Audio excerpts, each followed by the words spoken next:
So once you receive your email from Commodities Online, it's going to contain your username and password. You'll visit our website here at www.commoditiesonline.com and click on Client Login in the top right corner. You're going to enter in your username, which again is extremely case sensitive, and your password, which is just a temporary password, and you will need to change that password, and you will be prompted to do that right here.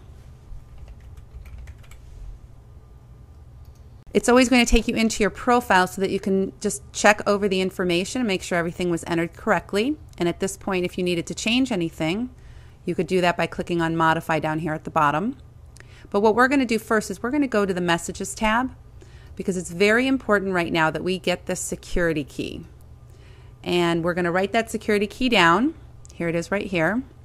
And that security key is extremely important. First of all, you're only going to see this key once. I'm going to exit out of here so you see what I mean. The next time you go back into it, it's blocked with stars.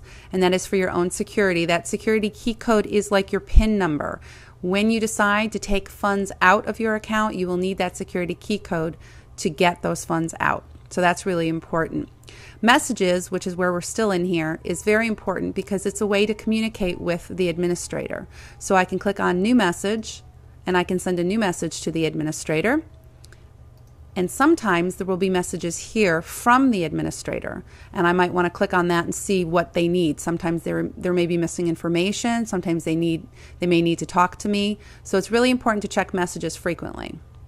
The next thing we're going to do is we're going to go to the news. The news is another great source of information. You can see here there's some contracts that just paid out. There's also a contract payout history, and this is going to be all of our contracts to date that have completed. And so you can see the time frame for completion and the percentage, and you can see that every contract is different.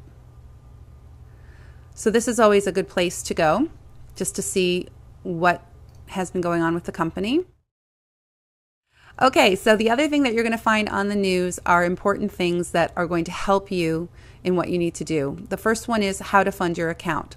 I greatly recommend using this when it comes time to fund your account, which is the next step. And that means, how are we going to get money into your online account? Some of the other things that can be found on the news are how to reallocate after a payout, and also how to request a withdrawal.